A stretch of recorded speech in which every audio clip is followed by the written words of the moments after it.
public de ce midi, nous sommes dans la joie de vous retrouver parce que c'est une lueur d'espoir que nous offre cette nouvelle semaine. Bienvenue à toutes et à tous dans ce rendez-vous. Merci d'être ce midi.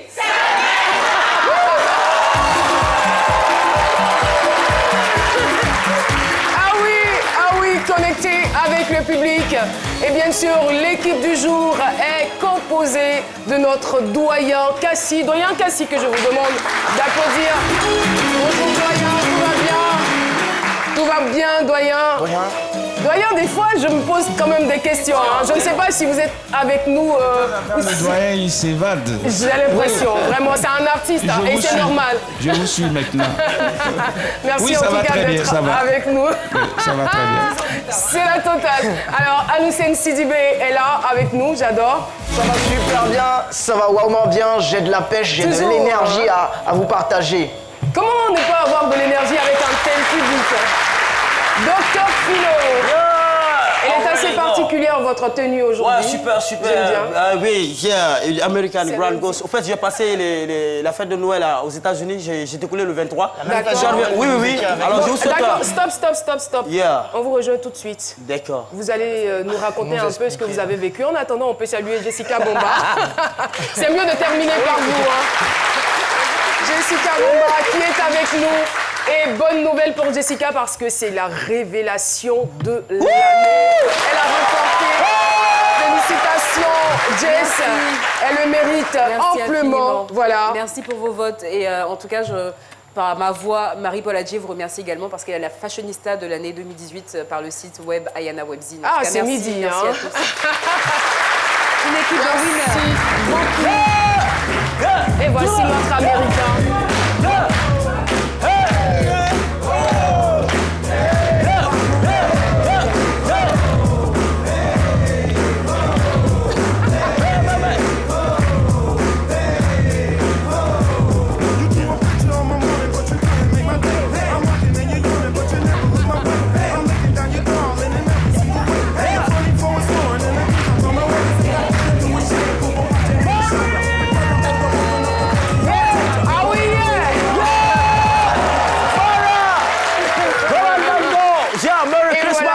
Ouais, là, ça vous fait plaisir à Jessica. Hein, voilà, d'accord. Oui. Ouais, you speak English? You speak English? Just a little bit. Hein? Ça, c'est Koulango, hein? C'est mieux de... Just a little bit. C'est mieux de vous Alors, arrêter juste là. faire un coucou à un doyen qui est du côté des États-Unis, Alex Bodo, qui est le manager du groupe Révolution. On le voit son très fort. Il fête un an de plus aujourd'hui, voilà. C'est son anniversaire.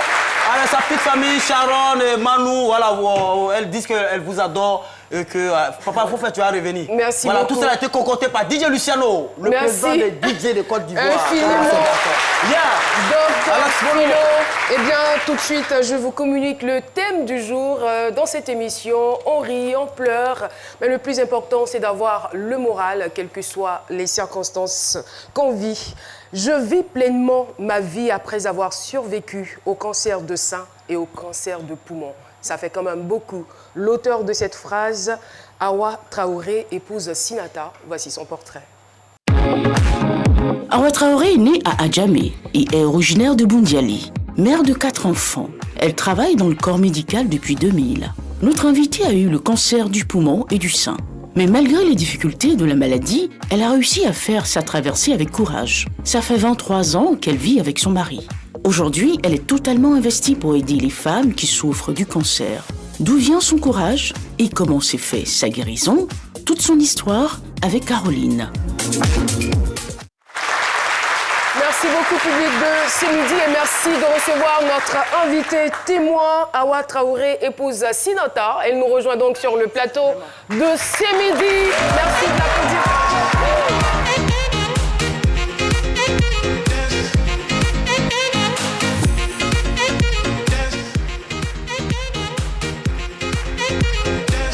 Qui s'installe. Et voilà. Bonjour et bienvenue. C'est un plaisir pour nous de vous recevoir sur le plateau de ce midi. Et quand on a cité les maladies, je suis sûre que les téléspectateurs s'attendaient à une personne croulante qui viendrait donc sur ce plateau. Mais non, erreur. C'est une belle dame qui nous rejoint donc sur le plateau de C'est Merci Midi. beaucoup. En tout cas, merci beaucoup d'avoir accepté de témoigner dans cette émission. Avant de passer, je ne dirais pas aux choses sérieuses, mais avant d'entrer dans le vif du sujet et avant le micro-trottoir, nous allons retrouver Dr Philo pour son avis. C'est mon avis, avec Dr Philo. Merci beaucoup.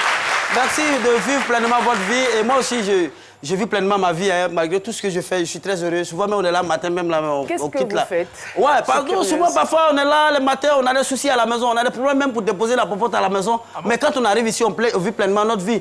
Et puis, comment est-ce qu'on peut vivre pleinement son malheur? Non, non, non.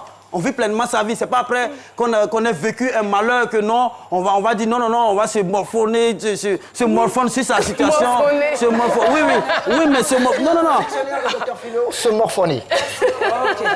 Oui, Continue. se morfondre. Ouais. Je vous en prie, pas se morfonner. Même si moi j'ai fait erreur là, c'est vous êtes obligé de suivre ça. Alors, vous n'êtes pas obligé de suivre. En tout cas, on va souhaiter quand même être à votre place. Hein. Ouais, gars, vit à l'aise, comme le disent les Américains, avec gars, une live, une losing. Vous comprenez l'anglais, parce que je viens des États-Unis. Vous vivez à l'aise, vous vivez, c'est tout. Moi, j'ai dit, faut pas.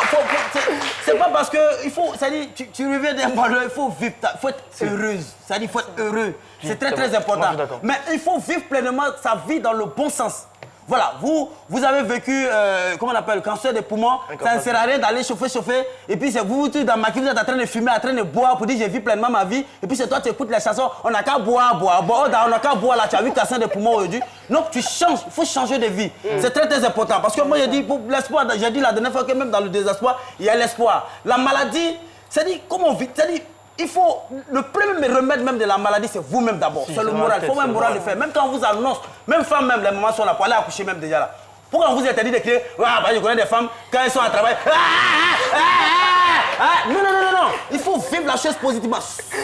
On sait qu'il y a la douleur là. Tout le monde sait qu'il y a la douleur qu'elle a. Mais quand tu la vis positivement, et quand vous accouchez dans de bonnes conditions, même quand on vous annonce, même quand vous avez le VIH, c'est dans la tête. Il y a des gens qui sont séropositifs, mais le jour où on leur dit tout de suite que vous êtes séropositif, tellement le moral va prendre un coup, il va maigrir comme ça. Il va maigrir comme ça. Donc c'est dans la tête que tout se passe. Merci. C'est dans la tête que tout se passe. Je veux dire qu'il faut vivre pleinement sa vie et même après la mort, il y a la vie. Merci. Donc ce n'est pas même pendant la vie qu'il n'y a pas la vie. Merci beaucoup, Dr Philo. Il faut dire que ce sont environ 1123 femmes ivoiriennes qui meurent chaque année du cancer de sein. C'est terrible. Retrouvons à présent notre paterne Assimian pour le micro-trottoir. Le micro-trottoir avec Chris Paternassemian. C'est un immense plaisir de vous retrouver, Caroline, et je constate que vous vous portez comme un charme. Êtes-vous arrivé de perdre espoir devant la maladie? Nous avons rencontré quelques téléspectateurs de ce midi qui nous livrent leur opinion sur la question. 2018, j'ai vécu une maladie, j'étais anémie et j'ai fait 3 mois. 3 mois à être dans les hôpitaux, 3 mois à la maison. On peut dire 3 mois à la maison, à être toujours couché, à être toujours malade. Je croyais vraiment que j'allais mourir. Tout le monde m'avait perdu espoir. C'est naturel la maladie. Mais quand elle fait, il faut éradiquer cela. C'est tout. Sinon, les maladies font partie de la vie. Non, ça ne m'est jamais arrivé. Ça ne m'est pas encore arrivé de vivre une maladie au point où je me demande si je vais mourir. Non. Ça arrive de perdre l'espoir. Surtout quand on n'a pas les moyens pour se soigner. Ouais, je ne dirais pas perdre espoir. Je dirais plutôt peur. Souvent, on peut avoir peur en face d'une maladie grave.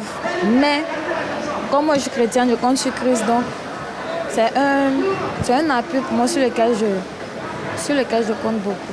Oui, mais ça c'était dans mon enfance.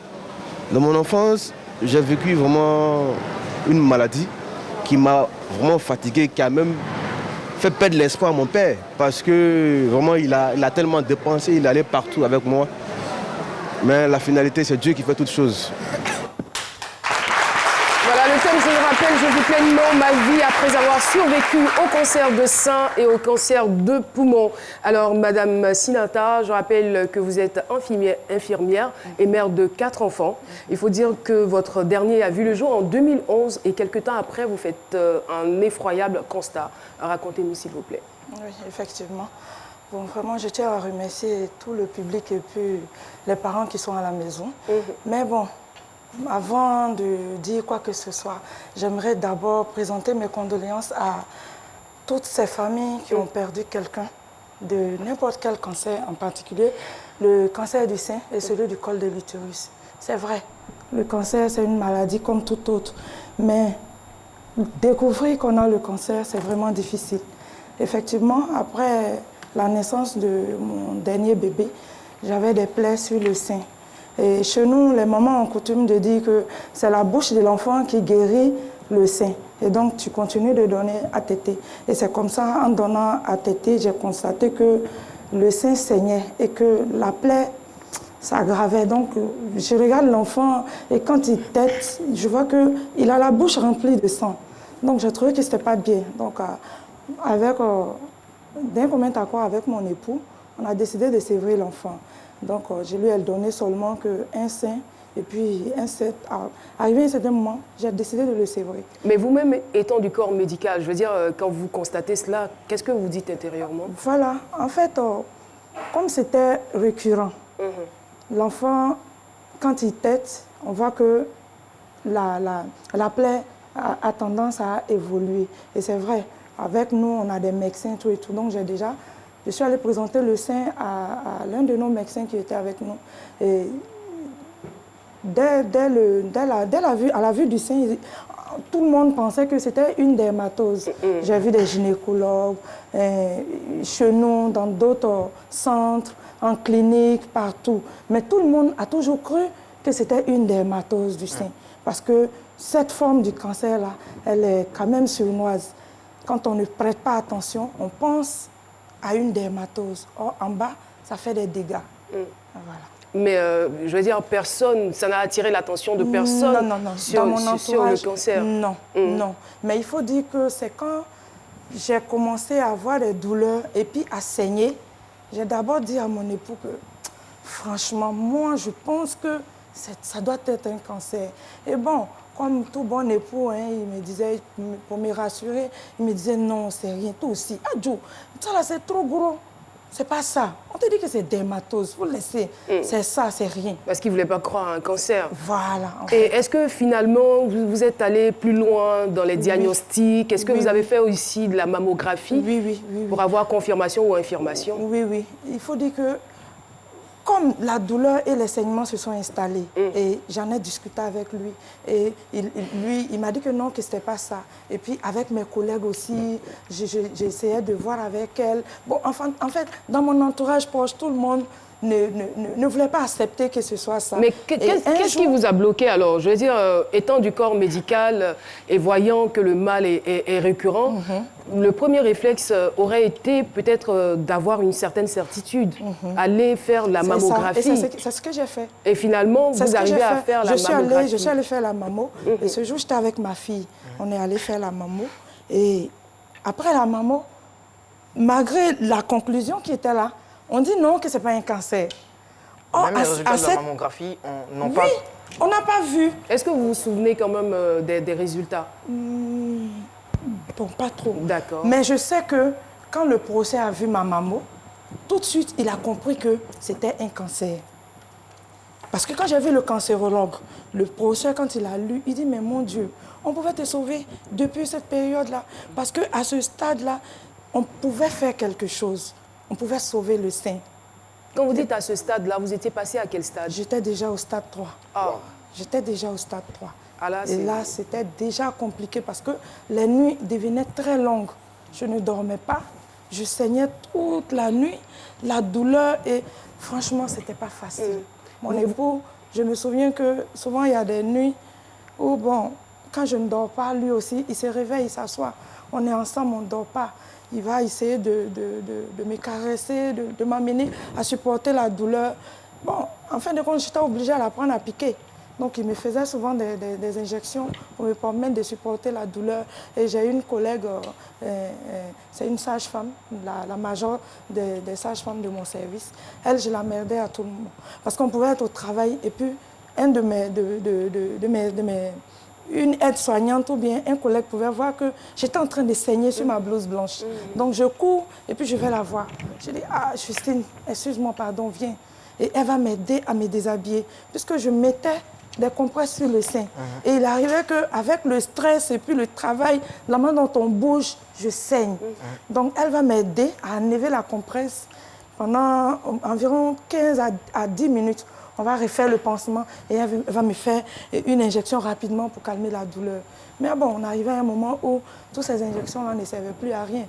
Et à quel moment vous avez maintenant la confirmation? Et puis vous nous avez dit au début de votre intervention que c'était une forme de cancer assez rare. Oui, j'ai fait effectivement l'une des formes les plus rares du cancer. Il faut dire que le cancer du sein, il y en a plusieurs sortes.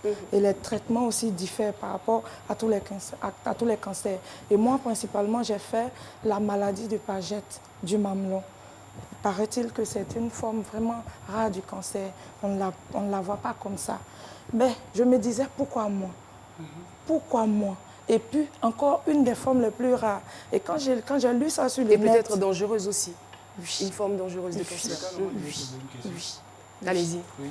Moi, je voudrais savoir quel était l'état de votre relation avec Dieu pendant ces temps sombres.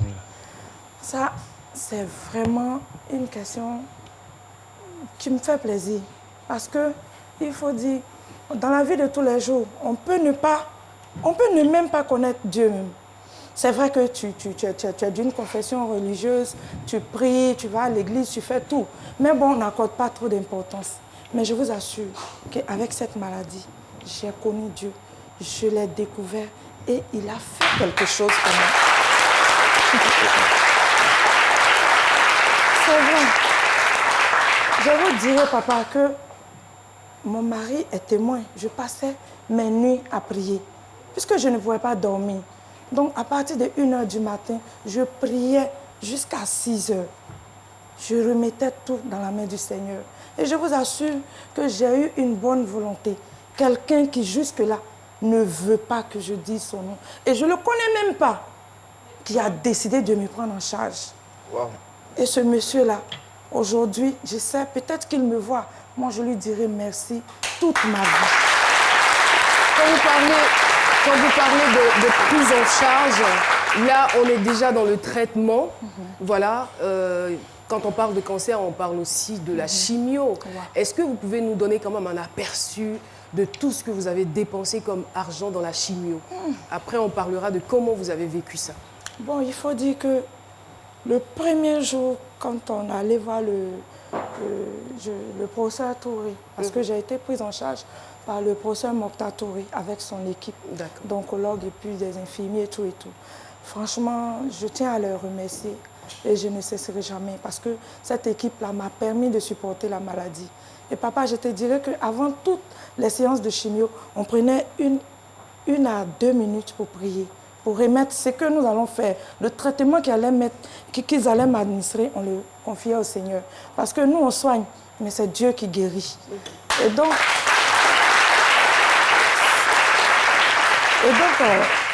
le jour où le professeur a remis l'ordonnance à mon mari, je vous assure, du CHU jusqu'à la maison, on n'a pratiquement pas échangé. Parce que chacun était de son côté et puis chacun pensait à comment le faire. La première ordonnance, je crois que ça faisait 667 000, quelque chose. Ça, ce n'était que les médicaments. Et après la perfusion qu'on te place, après ça, il y a des injectables que tu fais pendant 3 jours.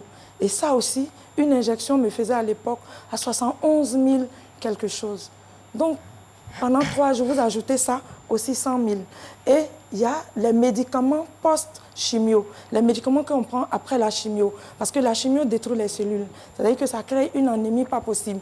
Tu vomis, tu fais la diarrhée, tu as des plaies dans la bouche, tu es fatigué, tu as des vertiges. Franchement, ce n'est pas facile. Et quand tu es couché là, les enfants ne savent pas ce que tu as.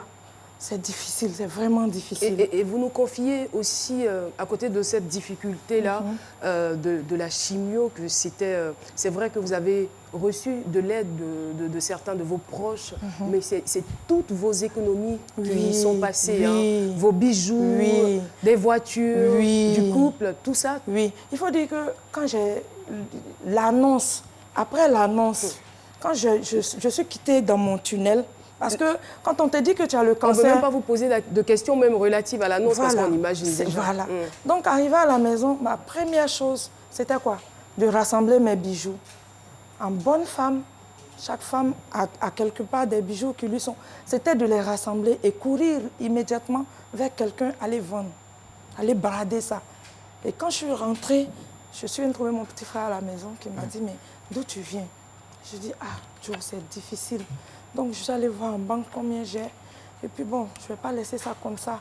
Donc, je suis allée voir comment je pourrais vendre mes bijoux. Il dit, mais pourquoi tu fais ça? Tu ne devrais pas. Allons, il faut que tu ailles les récupérer. Malheureusement, les gens n'ont pas voulu me les rendre. Mais il faut dire que ma famille a été un soutien. Je ne peux pas l'expliquer. Ma famille, mon petit frère est venu et puis m'a dit, non, non, ne fais pas ça. Même s'il faut qu'on vende tout, si on doit marcher mieux à Abidjan, on le fera. Mais tu vas sortir de là. Moi, tout ce que je veux que tu fasses,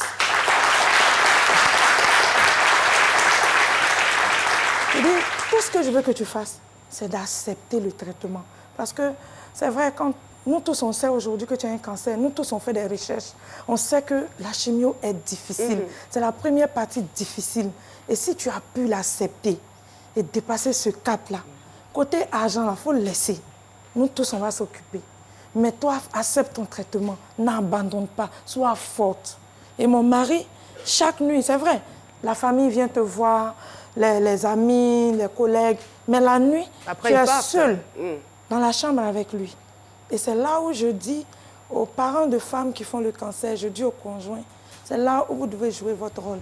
Mais là, si vous nous abandonnez, mais vous nous avez déjà tués. Parce que dans la chambre, c'est lui qui est avec toi. C'est lui qui peut te remonter. C'est lui qui peut te permettre d'accepter la douleur et ce qui va avec. Surtout les conséquences. Il est là avec nous dans ce studio. Dites-nous exactement ce qu'il vous disait pour vous réconforter. Ben...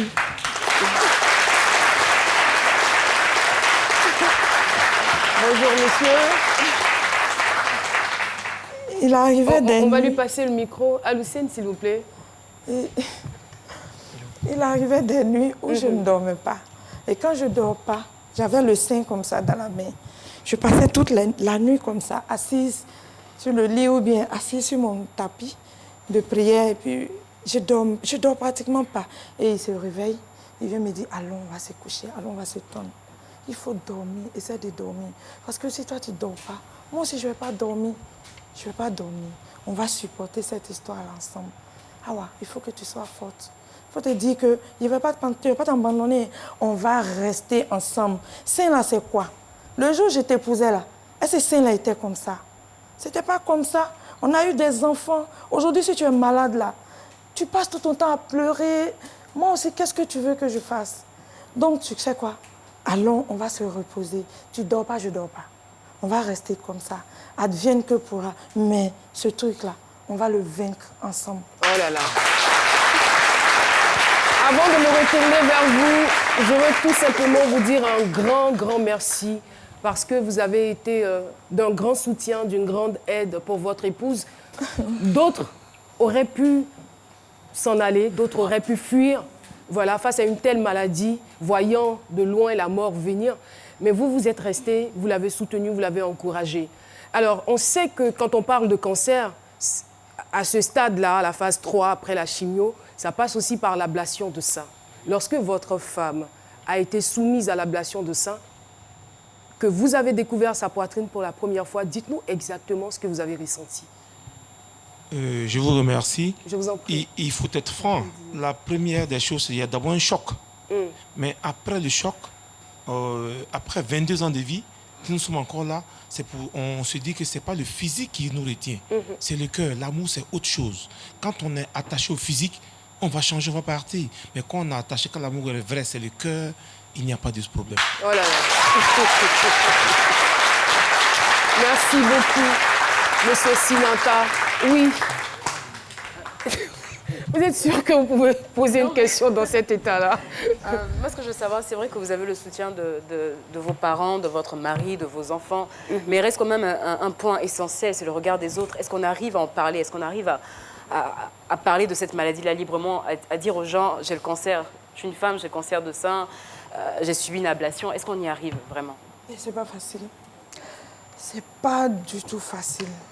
Aujourd'hui, il y a des femmes malades qui devraient être sur le plateau avec moi aujourd'hui, mais bon, elles n'ont pas accepté d'être là parce que... Beaucoup de courage à vous, madame. Beaucoup de courage. Pour ceux... Bon, pour ceux qui ne savent pas ce que c'est que l'ablation du sein, c'est-à-dire qu'on vous coupe carrément un sein.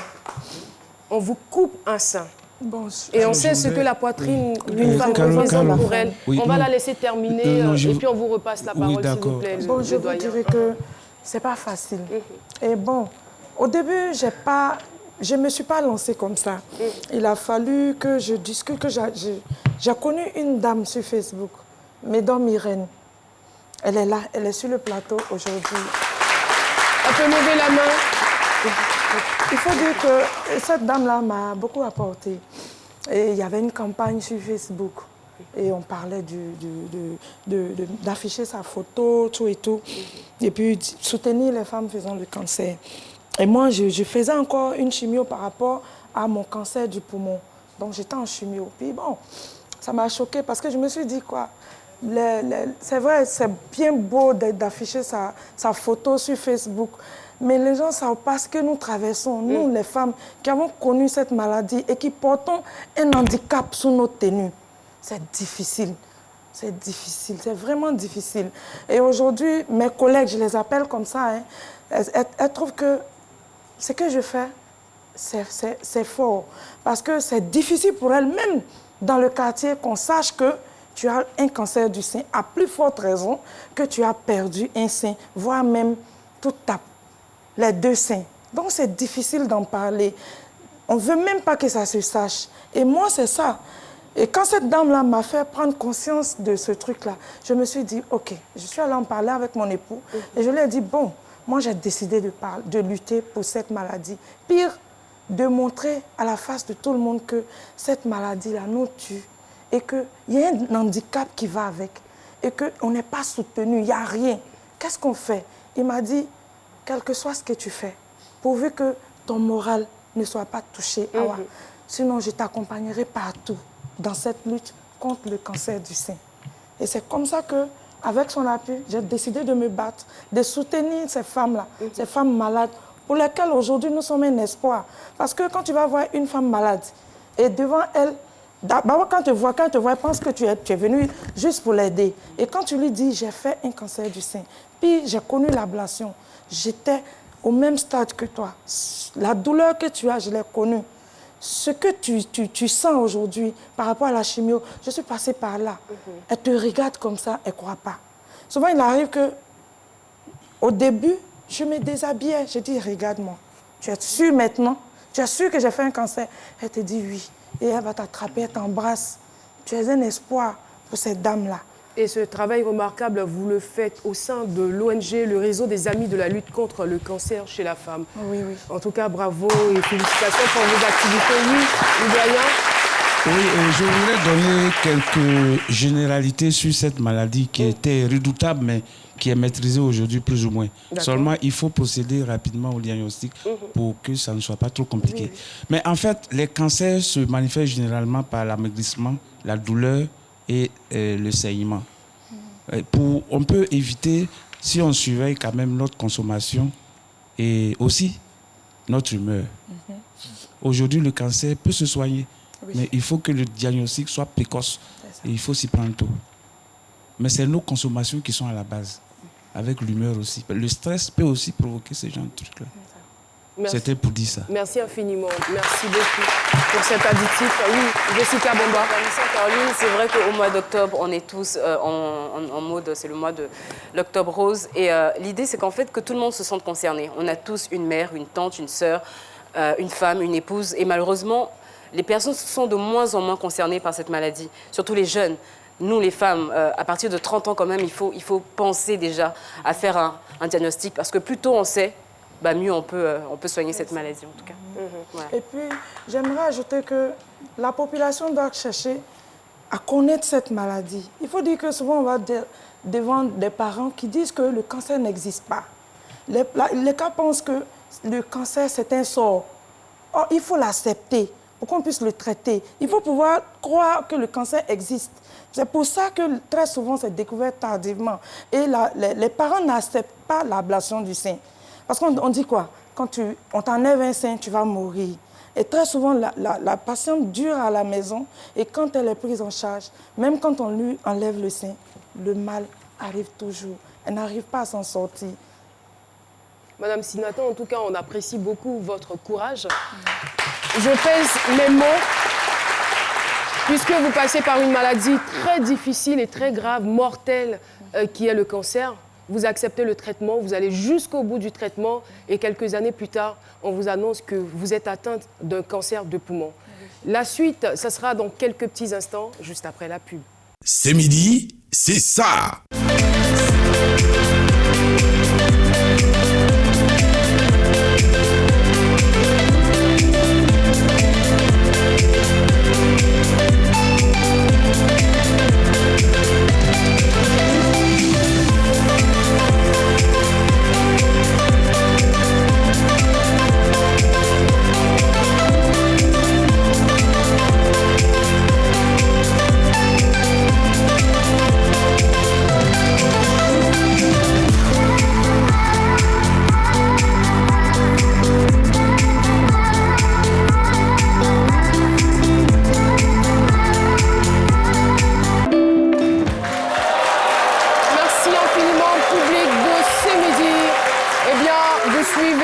Talk show de la mi-journée. Nous en sommes à la deuxième partie pour ce numéro. Et juste avant la pub, nous échangions avec Madame Sinata. Madame Sinata, donc, qui est atteinte et à la fois d'un cancer du sein. Enfin, je vais plutôt le conjuguer au passé, qui était atteinte du cancer du sein et du cancer de poumon. Alors, comment est-ce que vous apprenez que vous êtes atteinte après avoir survécu, on va dire, au cancer du sein, que vous êtes atteinte d'un cancer de poumon? Il faut dire qu'après, quand on fait un cancer, et on n'est pas tout de suite déclaré guéri. On dit que nous sommes en rémissience d'un cancer. Il faut combien d'années pour 5 ans, avoir 5 ans, 5 années. Et durant ces 5 ans, on fait comme on appelle, des bilans de santé.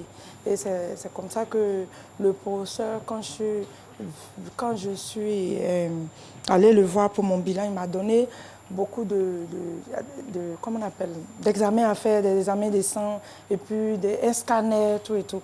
Et c'est quand je suis allée faire le scanner, il faut dire qu'avant ça, j'avais constaté que j'avais commencé à maigrir. J'ai perdu vraiment du poids. Je n'arrivais plus à m'alimenter. J'avais des douleurs dans les côtes, et puis j'avais commencé à tousser. Or, je ne fume pas, je ne bois pas. Je suis juste agent de santé, et c'est tout ce que je fais. Et bon. Donc, après le scanner, on a découvert que j'avais un petit bobo dans les poumons. J'avais de l'eau dans les 2 poumons. Et quand je suis allée voir le professeur, il m'a dit, ah, ça, il faut qu'on arrive à taper très dur. Donc, qu'est-ce qu'il entendait par taper très dur? C'est-à-dire que j'allais faire encore une autre cure de chimio. Oh là, la chimio, j'en ai peur. C'est une peur bleue. Parce que je sais ce que c'est. Je sais ce qu'il y a dedans. Donc, j'ai commencé à trembler même, je coulais des larmes. Et puis, il m'a dit, non, il ne faut pas faire ça. Il est venu, il m'a pris dans ses bras et puis il m'a dit, non, c'est ça, il faut qu'on passe par là. Ça, je ne peux pas m'amuser avec ton traitement. Franchement, tu as été forte, tu as supporté beaucoup de choses, tu ne vas pas laisser tomber. C'est vrai, on va plus te piquer. Tu vas faire une chimio orale. Là, on va bien suivre tout et tout. Mais bon, chimio orale, chimio parentérale, c'est la même chose. Et c'est comme ça que j'ai repris encore en 2017 une autre séance de chimio encore. Je prenais des médicaments et là, une boîte de ce médicament-là me faisait 265 000. Une boîte. Et il me fallait 3 boîtes dans le mois. Je vous assure. Je vous assure.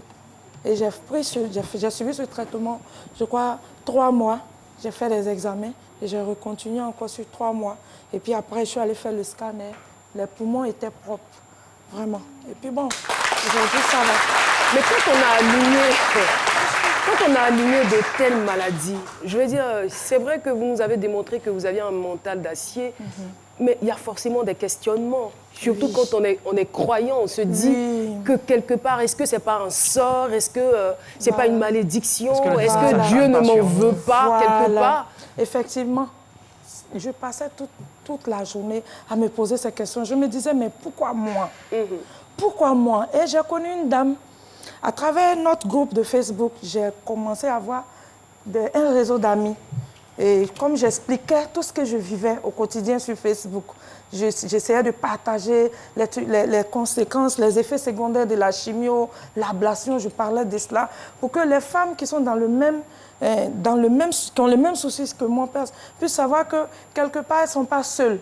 Et j'ai connu une dame, père, son homme qui est décédé, Elisa, elle était en France et elle m'a dit, chérie, ce n'est pas toi seule. Moi, j'ai fait un cancer de l'utérus. J'ai fait un cancer du poumon. Aujourd'hui, je fais un cancer des seins. Ah ouais, j'ai fait plus de 48 chimios. Et elle ne s'est pas en sortie. Mais à entendre ce deuxième témoignage, je me demande, est-ce que ce n'est pas lié? Oui, c'est lié, c'est un peu lié. Parce que quand on fait un cancer du sein, c'est très probable qu'on puisse faire un cancer du poumon et un cancer du col ou un cancer de l'utérus. On est exposé à certaines maladies puisqu'il y a beaucoup de cellules qui ont été tuées dans la chirurgie. C'est pourquoi on doit avoir une hygiène de vie très propre. On doit être vraiment très, très prévenant sur notre santé. C'est vrai que je suis agent de santé. Vous allez voir que mon directeur, franchement, je tiens à le remercier, mon DD, tout le monde, parce qu'on m'a fait... Je suis vraiment... Mon temps est vraiment... Le directeur fait attention à tout ce que je fais. C'est vrai que je vais au travail, je consulte tout et tout, mais aujourd'hui, je ne suis pas en contact direct avec les malades. Je ne suis pas en contact direct avec les malades, vu qu'il y a eu plusieurs infirmiers qui ont été affectés. Donc aujourd'hui, je suis la majeure du service, certes, mais je ne suis pas en contact comme ça direct avec les malades. Donc je prends beaucoup de précautions. Et donc, quand j'ai vu qu'il y avait beaucoup de femmes qui ont connu même pire que moi, donc ça m'a permis d'accepter mon cas. Sinon, je ne dormais pas. Parce que je me disais que, mais c'est pas possible. Ça doit être un parent, ou bien une grand-mère, ou bien un collègue, ou bien... Mais bon, avec Dieu, j'ai fini par accepter et j'ai mis tout sur lui. Merci beaucoup, Madame Sinanta. Moi, je ne me réjouis pas du tout de ce qui vous est arrivé, mais je suis sûre d'une chose, si vous n'étiez pas passé par là, si vous n'aviez pas vécu ces maladies, vous ne serez pas aujourd'hui en train d'aider toutes ces femmes. Donc, pour dire que, quelque part, ça a payé, quelque part, vous êtes passé certes par la maladie, mais aujourd'hui, cette maladie que vous avez vécue et surmontée vous permet d'aider et de sauver d'autres vies. Nous allons recevoir une anecdote rapidement. Agathon. Bon, l'histoire de la dame me rappelle une merveille. C'est que malgré ce que nous sommes, le maître de l'univers nous adore, il nous aime. Il faut l'acclamer. Merci beaucoup. Le doyen Cassie. Alors, Paulus Agathon, c'est votre tour. On vous reçoit tout de suite. Vos réactions nous intéressent avec Paulus Agathon.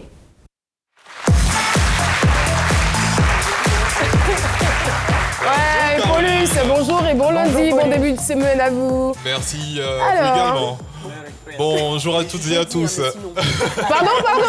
Non, c'est pas lundi aujourd'hui. En fait, j'ai tiqué, je me suis dit, ça ressemble à un lundi quand même. Non, mais là, je suis fatiguée, là. Merci de me donner le sourire. Je suis fatiguée, franchement. Ça va aller. Bon, d'accord. Trêve de commentaires. Ouais. Alors, on a à peu près une centaine de réactions sur la page Facebook et on a Paco Rabané qui dit « Vous avez dit que ce qui a attiré votre attention, c'est les traces de sang après l'allaitement. Est-ce que vous vous êtes assuré que cela n'aurait pas un impact sur la santé de votre enfant ?» Oui, j'ai fait ça. On a tout vérifié. Dieu merci, mon bébé va bien. Il est là. Dieu merci. D'accord. Il est joli. Herman Diezon. Il se cache. Il est où le mignon bébé? Il est là. Ah, Dieu il va merci. lui faire vraiment bien. D'accord. On a Herman Diezon Caïnon. Il dit « Ah oui, vous venez de loin et je ne peux que vous dire Yako et vous souhaiter beaucoup de courage. Mais en général, dans la lutte contre le cancer du sein, on prône régulièrement l'autopalpation pour pouvoir détecter les signes. Pourquoi vous ne l'avez pas fait ?» Ah bon, c'est ça. Ce qui doit arriver, doit arriver. Parce que faut dire que je suis passée par... Je suis avec des agents de santé. On s'amusait. Entre nous, il y a une sage-femme. Il y a beaucoup de sages-femmes qui sont sur le plateau. Entre nous, je passais tout le temps en train de me coucher. Pardon, il faut venir regarder. Est-ce que toi, tu n'es pas sûr que c'est cancer? C'est comme ça. moi, je me dis que j'ai accepté. Et surtout que votre forme était rare. S'il y avait peut-être une boule, ça aurait alerté tout le monde, mais ça se manifestait par des saignements. Il n'y avait pas de boule dans le sein. Et le sein était normal, sauf qu'il y avait une plaie sur le mamelle. C'était tout. D'accord. On regardait. J'ai dit, les médecins ont passé tout le temps en train de regarder. Mais on a toujours cru que c'était une dermatose. D'accord.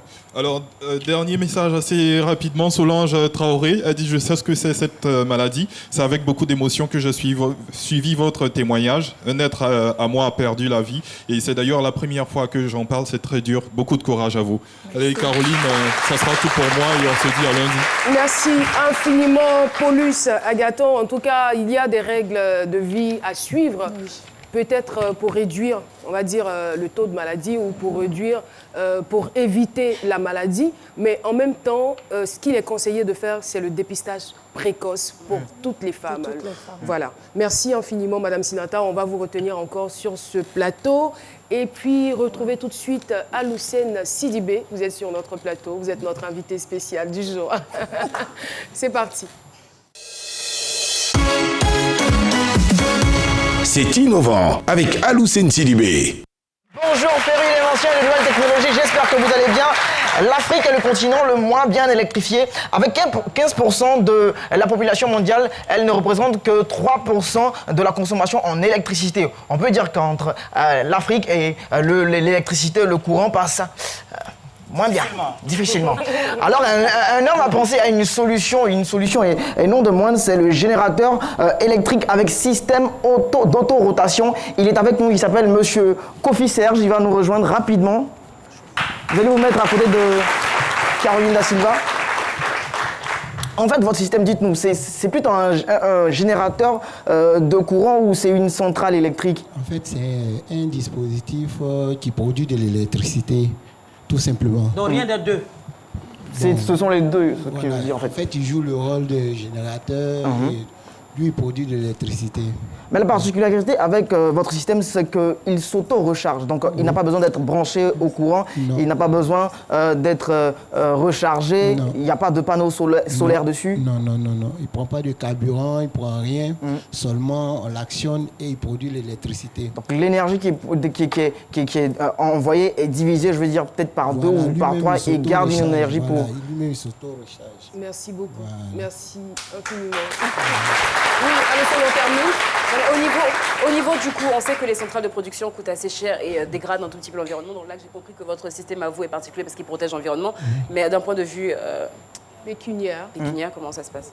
Oui, en fait, il faut dire qu'on est encore au stade comment on appelle, de l'amélioration. Mais c'est un système vraiment innovant. D'accord. Ouais. Rapidement, il faut dire que, pour conclure, le système ne vient pas faire la concurrence à aucune maison de production ni de distribution d'électricité, mais plutôt améliorer les services que ces maisons-là proposent. C'est un additif à la production. D'accord, merci beaucoup. Donc, on va se dire au revoir et inventer, innover, créer, réinventer votre quotidien. Au revoir. Merci. Alors, on retrouvera dans quelques petits instants Jessica Bamba pour sa chronique et ce sera juste après la pub. C'est quoi ton job? Avec Jessica Bamba. Voici une activité, sinon un job qu'on néglige tout au long de l'année, mais pendant les périodes de fête, impossible de ne pas passer devant ce stand. On regarde cet élément, on revient juste après. En période de fête, les commerces sont en ébullition. À Noël, l'heure est au cadeau. Et pour garder le mystère et créer la surprise à la découverte des cadeaux, il faut un emballage. Les emballages cadeaux, une activité qu'on a tendance à oublier, mais qui cartonne en fin d'année. Et c'est le job de Marie. Moi, c'est Yapo Marie-Prudence, je fais l'emballage des cadeaux. Ça fait pratiquement 10 ans que nous faisons ce métier. Nous sommes ici pratiquement 10 ans. Depuis combien d'années de cela, nous sommes ici. Nous débrouillons avec certaines de nos sœurs chaque année, pratiquement en décembre. À partir du 10 décembre jusqu'au 31 décembre, nous sommes ici pour pouvoir faire ce métier. À part ça, on vend de l'eau, du lait, du déguet avec des gâteaux. Marie fait des emballages depuis 10 ans, mais c'est une activité ponctuelle. Chaque année, pratiquement en décembre. À partir du 10 décembre jusqu'au 31 décembre, nous sommes ici. La période où ça marche le plus, cela dure pratiquement 4 jours. Du 20 au 24, c'est la période où nous pouvons faire quelques sous. Donc, un commerce qui demande très peu d'investissement et qui permet à Marie de garder le sourire en ces fêtes de fin d'année. Nous utilisons le scotch, la machine appelée le dévédoir, le papier emballage et à des nœuds pour faire la décoration. C'est ce qu'il nous faut pour faire l'emballage. J'arrive ici à 8 h. Souvent, je finis à 22 h ou bien 21 h. Ça dépend souvent des clients. Ce rouleau de papier, l'emballage nous fait 500. Nous avons les rouleaux de 1000 francs, 2000. Nous avons aussi les paquets de 1500, 2000, 2500. Ça dépend des tendances, ça dépend des jours. Il y a des jours où tu peux te retrouver avec 15 000 francs, 20 000 francs. Ça dépend du nombre de clients que tu as par jour. Ça dépend de la tendance. Une tendance qui Et voilà, il n'y a pas de son métier. Il n'y a pas de son métier. Voilà. Jessica Bomba. Et là, c'est notre invité surprise que le public applaudit. Lui, c'est Bomba Moussef. Il est donc le chef département commercialisation, infrastructure, technique événementielle, partenariat et produits dérivés. Tu vas tenter mon travail ou bien quoi? C'est quel problème? Madame, bonjour, excusez-moi. Bonjour, monsieur. Je sais pas ce que vous faites ici. Lui là, c'est mon artiste. Voilà, c'est mon artiste, applaudissez très fort pour lui, c'est mon artiste. Voilà. Bonjour madame. Bonjour monsieur. Bonjour public. Alors, vous êtes avec votre artiste. Oui, c'est mon On ne va artiste. pas vous demander l'intitulé de son dernier album. Non, pour mais là, le nous moment, savons pour le qu'il y a un moment. événement exceptionnel qui aura lieu demain. Bonjour 2019. 28 Cette année, décembre. il y a 28 décembre, c'est le vendredi. Et samedi 29 décembre. Mais lui, c'est justement- un artiste, je t'explique. Oui, C'est un d'accord. artiste rapidement. Quand tu vois dans les événements, on dit l'artiste. Et puis on dit bien d'autres. C'est lui là qui est bien d'autres. Voilà, c'est ça, il te dit. Donc, Mais je veux savoir parce que j'ai vu qu'il y a certains qui se plaignaient pourquoi les VIP c'est 30 000, c'est un peu cher, tout ça. Alors je vais demander à votre artiste. oui, vas-y, comme c'est toi qui Monsieur joues dedans, là, Moussef. faut expliquer. Alors pourquoi? Qu'est-ce qu'il y aura comme contenu Alors, ce merci jour-là? Caroline. Applaudissez-vous pour le Before. Cette année, la RTI a voulu innover et donc nous avons instauré le Before cette année. C'est une particularité, mais dedans il y a quoi? Vous voyez, on a Trashville, on a Cocody. Là-bas on dit derrière l'eau, là-bas également on dit ici on est derrière l'eau. Alors comment faire pour que nous tous on puisse se retrouver? C'est la fin de l'année, c'est la gaieté. Alors on a créé le Before, c'est 30 000 francs. Et dans ce vous Before- descendez le soir, dans vous ce- arrêtez là, vous avez la nourriture à gogo, c'est-à-dire Ah. un barbecue. Non, Donc c'est pas c'est un un barbecue. dîner, ça sera À volonté. féerique. un barbecue arrêté. À volonté. Un barbecue Merci qui n'a pas de nom. beaucoup. Alors, 30 000 francs. On comprend. Il faut venir, c'est à la Tri Event. On est bien comme ça. On a fait le maximum. Merci. On a D'accord. créé ce qu'il y a de mieux pour tous ceux qui viendront ce soir-là. Caroline, s'il te plaît. Et après le lendemain, on a le Classico. C'est au Palais de la Culture. Il faut venir. Le VIP, il faut venir. Le Before, c'est demain. 19h. Merci infiniment. Donc 28 décembre. VIP, là, c'est pour ceux qui sont dans l'embouteillage. Voilà, merci beaucoup. Un dîner vous sera servi. Et le 29 décembre à la salle Admobo au Palais de la Culture. Le jeu en vaut vraiment la chandelle. Ne vous faites pas prier. Prenez rapidement vos tickets pour ne pas être bousculé à l'entrée. Et on vous y attend. Ça sera époustouflant. L'émission est terminée. Merci de nous avoir suivis. On salue le réseau des amis de la lutte contre le cancer de la femme et le fan club C'est Midi